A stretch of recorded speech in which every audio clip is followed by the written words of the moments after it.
Inderjeet Singh Bhatia of Macquarie Capital now joins us. Inderjeet, good morning. Thank you for joining us. Inderjeet, what is your take on the market? Do you think the storm has come and gone? Do you think we have the lows in place for 2018?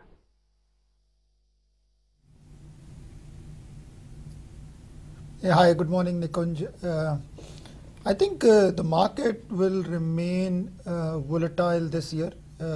Making money in 2018 is going to be incrementally harder compared to what it was in 2017. And I think it's too early, or I would say maybe it's not even possible to say that we have put the lows of 2018 in place. There are enough events which are likely to play out through the year. There is monsoon, there are elections, there is an assumption of very strong recovery in earnings and in corporate profitability in place.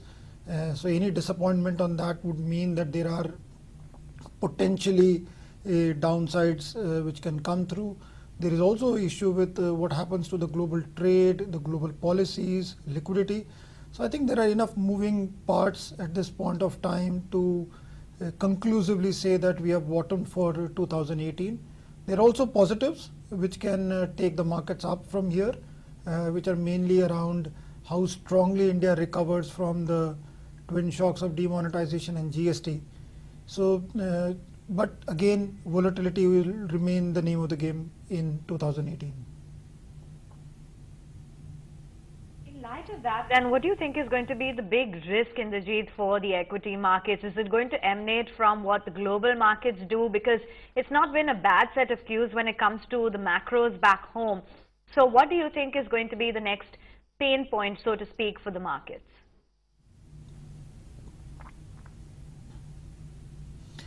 I think global risks always remain given, especially that global markets are at all-time high.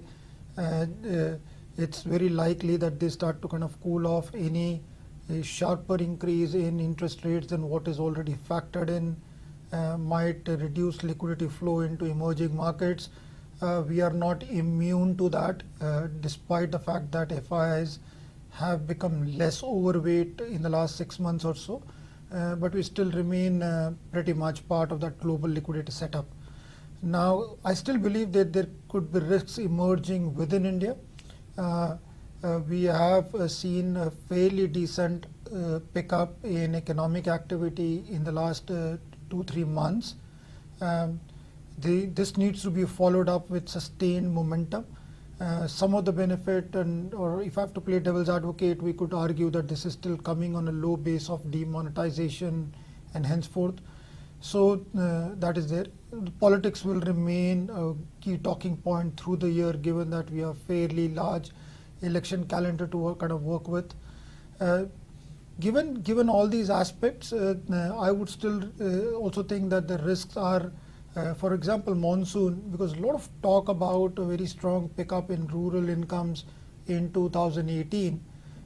If we don't get good monsoons, there would be a big question mark on that, and that could lead to expectations being brought down from an already very elevated levels.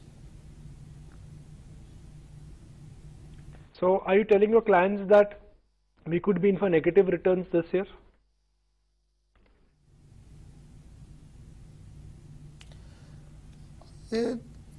From a negative, I still think that's not a base case.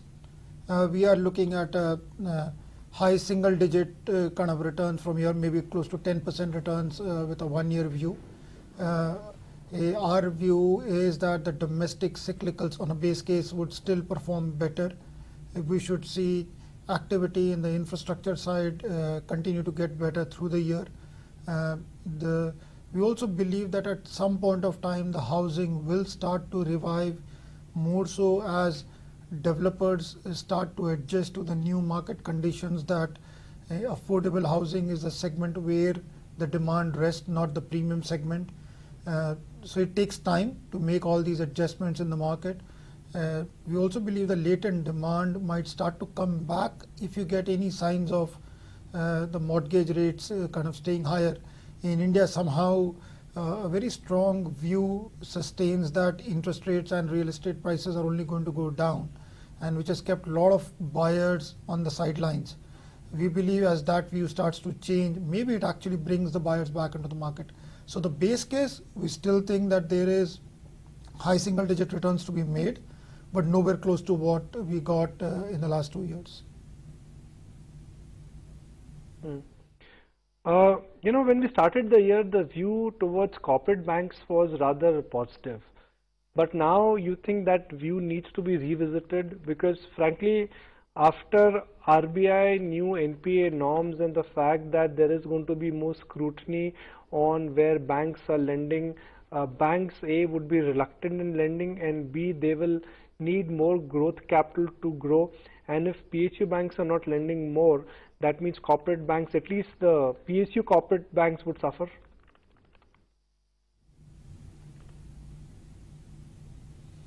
So we also had a view around corporate banks which was kind of constructive, but with a clear demarcation. We only liked the private sector corporate banks.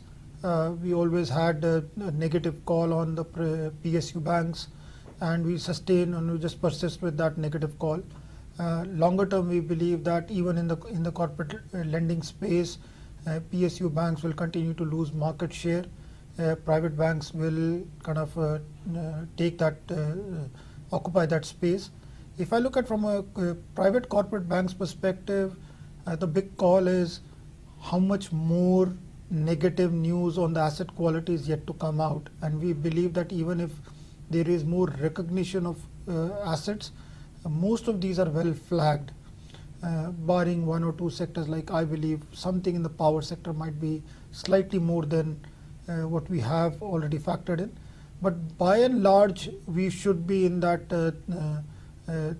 zone of estimation at this point of time. And valuations have got really corrected. Some of these names are trading at historical low valuations, especially when you start adjusting for what the subsidiary valuation in some of these banks are. So the private sector corporate banks remain one of our top picks, while we'll still stay clear of the PSU banks.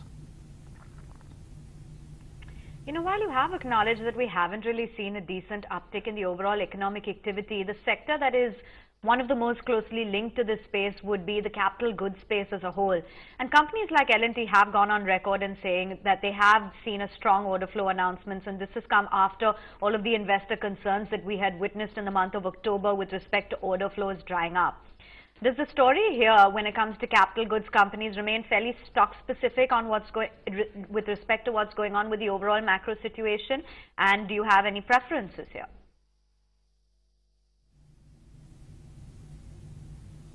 Okay, on the overall capital goods investment cycle thesis, we believe the government-led spending in the infrastructure is clearly taking shape.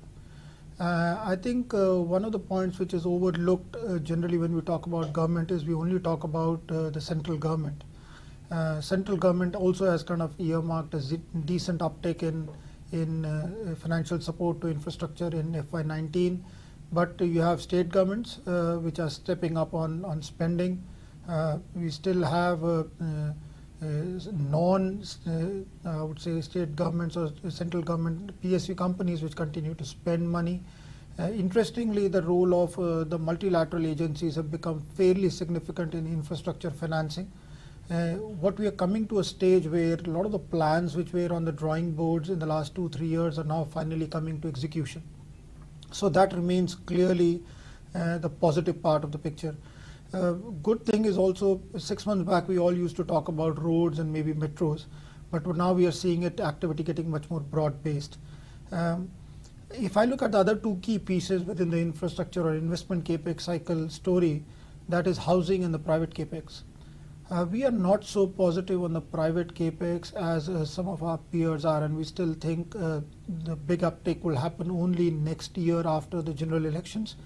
Housing could be slightly early on, and we believe that the impact of housing is much more there in terms of the number of sectors it touches. So pickup in housing would actually be very, very positive, and this could be again driven more from private enterprise so independent of what happens to the political aspects of the country. So we'll still kind of approach companies which are more on the construction side rather than equipment companies as a general kind of a thumb rule, and even within that more of EPC companies rather than asset owners. So what is a large overweight position where you are more than the benchmark and you sincerely feel that there is serious scope for outperformance? So private banks, infrastructure, industrials, IT, these are autos, these are large overweight positions for us.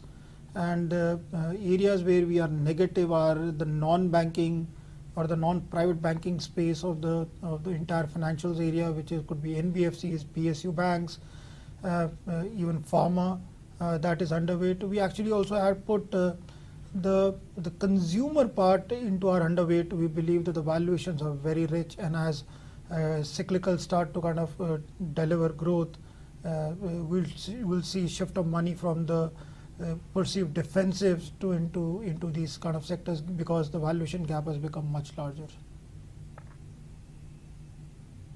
It's been great chatting with you. Thanks so much, Inderjeet, for taking the time out and giving us a sense of where you are finding value in this market as well as some of the key concerns going forward.